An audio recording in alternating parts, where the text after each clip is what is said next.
लालची दूधवाला। एक समय की बात है, एक छोटे से गांव में गंगाराम नाम का एक दूधवाला रहता था। गंगाराम मेहनती तो था, पर उसके मन में लालच बहुत था। वह रोज सुबह सुबह अपने 2 गायों का दूध निकालकर गांव में बेचने जाता। उसके दूध की काफी मांग थी क्योंकि उसकी गायें ताज़ा और पौष्टिक दूध देती थीं। लोग उसी के यहाँ से दूध लेना पसंद करते थे। लेकिन धीरे धीरे गंगाराम के मन में धन कमाने की भूख बढ़ती चली गई। वह सोचता, अगर दूध थोड़ा पतला कर दूं तो वही दूध ज्यादा लोगों को बेच पाऊंगा और ज्यादा पैसे भी कमा लूंगा।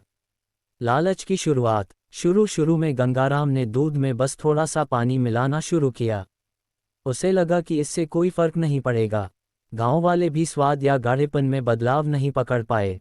गंगाराम खुश हुआ और बोला, वाह, ये तो बहुत अच्छा तरीका है।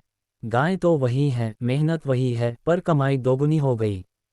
धीरे धीरे उसका लालच बढ़ता गया।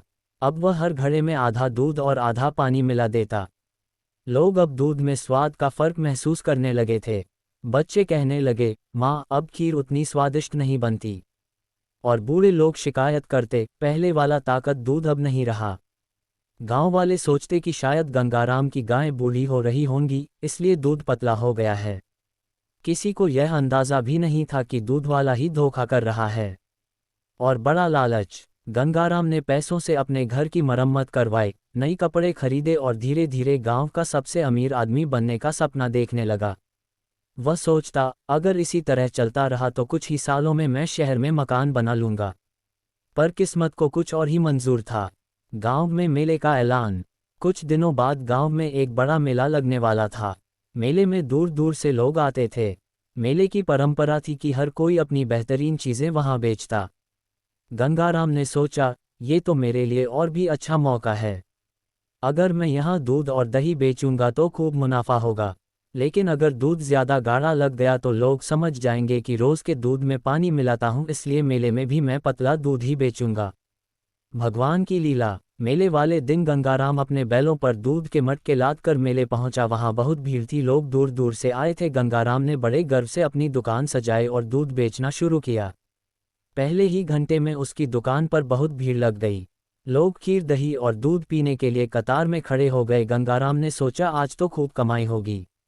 लेकिन तभी अचानक काली घटाएं घिर आईं और तेज बारिश शुरू हो गई। हवा इतनी तेज चली कि गंगाराम के रखे घड़े गिरने लगे। दूध और पानी सब आपस में मिलकर जमीन पर फैल गया। जो थोड़ा बहुत दूध बचा भी था उसमें इतना पानी मिल गया कि वह बिल्कुल सफ़ेद पानी जैसा लगने लगा। लोगों ने जब देखा कि दूध असली नहीं बल्कि पानी से भरा हुआ है तो सबको समझ आ गया कि गंगाराम उन्हें इतने दिनों से धोखा दे रहा था। गांव वालों का गुस्सा। लोग गुस्से से चिल्लाने लगे, अरे, यही वजह थी कि दूध पतला होता जा रहा था। गंगाराम तो हमें बरसों से बेवकूफ़ बना रहा है। ऐसे लालची आदमी को तो गांव से निकाल देना चाहिए। गंगाराम शर्म से पानी पानी हो गया। उसे लगा जैसे ज़मीन फट जाए और वह उसमें समा जाए। गांव वालों ने मिलकर फैसला किया कि अब कोई भी उससे दूध नहीं खरीदेगा। हकीकत का सामना। जब गंगाराम घर लौटा तो उसके घर में रोने जैसा माहौल था। उसकी पत्नी बोली, मैंने कई बार तुझे समझाया था कि लालच मत कर, पर तूने मेरी कभी नहीं सुनी। अब देख, न नाम रहा न सम्मान।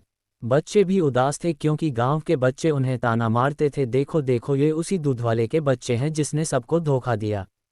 गंगाराम का मन टूट गया। अब उसके पास न ग्राहक बचे न पैसा। लोग उसके पास से गुजरते तो ताना मारते, ये है धोखेबाज दूध वाला। सच्चाई की राह। कुछ दिन तो गंगाराम ने बहुत परेशानी झेली।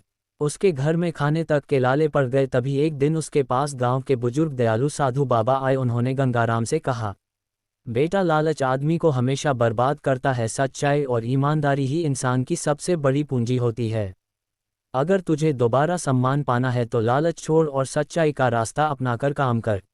गंगाराम ने आंखों में आंसू लिए साधु बाबा के पैर छुए और वचन दिया कि अब वह कभी दूध में पानी नहीं मिलाएगा। कहानी से शिक्षा। इस कहानी से हमें ये शिक्षा मिलती है कि लालच हमेशा इंसान को बर्बादी की ओर ले जाता है। धन और सफलता ईमानदारी से कमाए जाने चाहिए। धोखे से कमाया गया पैसा कभी टिकता नहीं बल्कि सम्मान और विश्वास छीन लेता है।